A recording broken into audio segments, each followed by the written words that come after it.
Imagine you're on a GLP-1 journey to reestablish your relationship with food, to learn how to eat a balanced diet. You're learning about nutrition and being in a calorie deficit.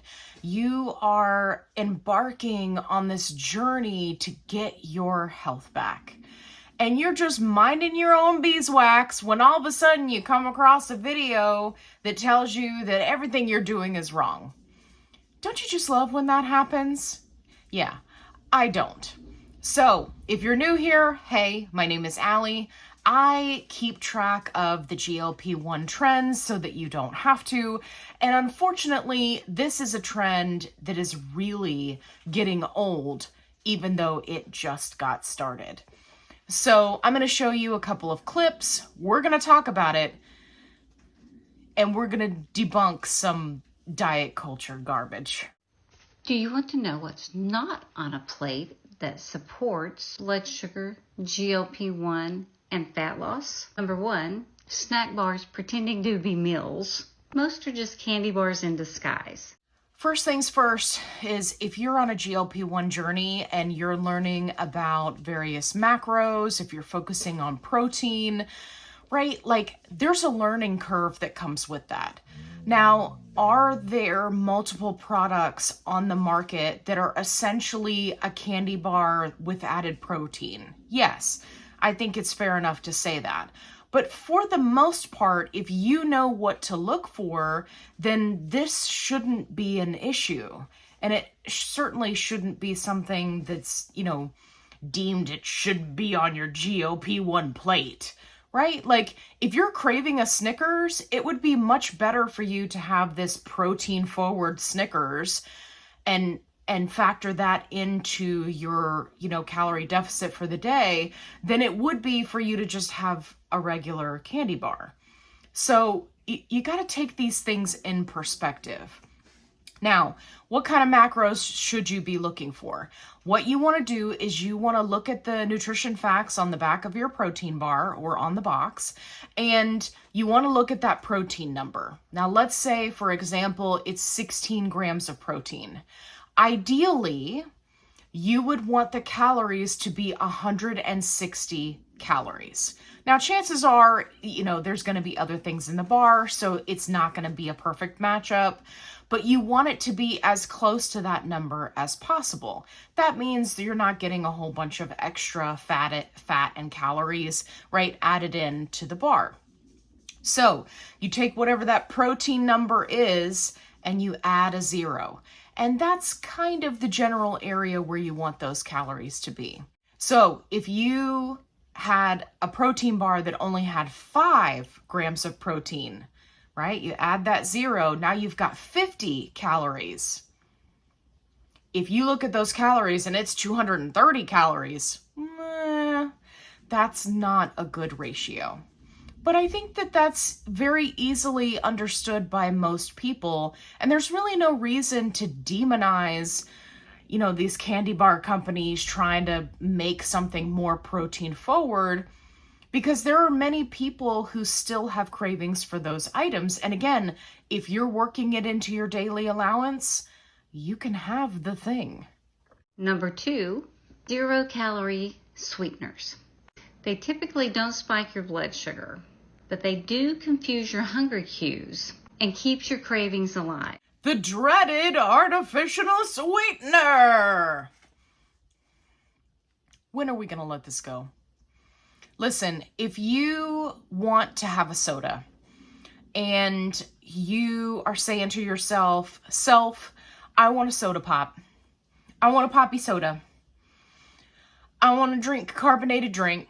And your choices are a full sugar soda that has, let's say, 100 calories. It's probably more than that, but let's just say. Or a 0-calorie option that will satisfy your craving for a carbonated drink without messing up your calories for the day. Which one would you choose? Now, for me, I am a huge advocate of people utilizing the tools that are available to them when they're on a weight loss journey. So if you want that 0-calorie soda, go for it. If you've ever attended one of my lives where I talk to people all the time about GLP-1s, many times, probably like 95% of the time, I'm having some 0-calorie soda. And guess what? That counts towards your water goal, because carbonated water is in fact water. There are a lot of people that will fight you on that, but honestly, like, at what point do you get to enjoy things? I think that this falls back to that diet culture mentality that's like, you must starve yourself. You cannot enjoy anything. You cannot have any desserts, right? Like, that is the mindset, hyper fixation on all the wrong things. If you are constantly putting your energy into that kind of negativity, right? All the things you can't have, guess what you're going to be thinking about? All the things you can't have. So why not focus on, hey, you know what? I'm really going to reach my protein goal today. I'm going to get up there. I'm going to surpass that protein goal. Hey, you know what? I usually work out for 20 minutes and today I'm going to do 30 minutes. Why not focus on something positive that's going to make you feel good about what you did, instead of whether or not you had a 0-calorie sweetener in something? Now, do we want to do all things in moderation? Of course. Like, you know, you don't want to get crazy with it and have the artificial sweeteners in everything if you can help it. But for many people, that allows them to keep track of those calories and helps them to be in a calorie deficit. It's a tool. It's all dependent on how you use it. Number 3, naked carbs. Plain toast, crackers. Oh my God, naked carbs! That's right, folks. All you can eat are carbs with clothes. Don't you dare going around eating those naked carbs. They're nude. They're in the nude. They're wearing their birthday suit and they're running around tempted you. Don't you dare eat the naked carbs. I'm going to say this so clearly for everyone in the back. Carbs are not your enemy. Okay? Let's say it again. Carbs, carbies, whether they're naked or they got clothes, they're not your enemy. Even if you're a type 2 diabetic, which I am, carbs are not the enemy if you're on a GLP-1. Now, again, do you want to do things in moderation? Of course. Absolutely. If I've had a ton of carbs one day and I'm still hungry and I'm like, hey, I really want a chicken wrap, then I'll use one of those Egg Life wraps, or I'll use a lettuce leaf as the wrap, right? Like, you can make choices so that you're not getting crazy with your carbs, but at the same time, you don't need to act like they are your nemesis and they're gonna bring you down and you're a superhero that's anti-carb and you have to protect the city from carbs. Like, no, there is no such comic book. It doesn't exist. Now, you are a superhero, but you are a superhero of your own nutritional journey. And again, the more energy you put focusing on all this negativity, the less energy you're going to have for all the positive things, and the less likely you are to focus on those positive things and give yourself the kudos that you deserve about those positive things that you're doing. We've spent years of our lives focusing on all the wrong things.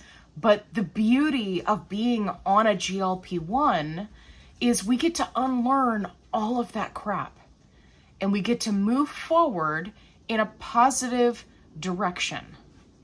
And that is the most important takeaway when thinking about what should be on your GLP-1 plate. Lastly, low-fat frozen meals. They sound healthy, but leave you starving 2 hours later.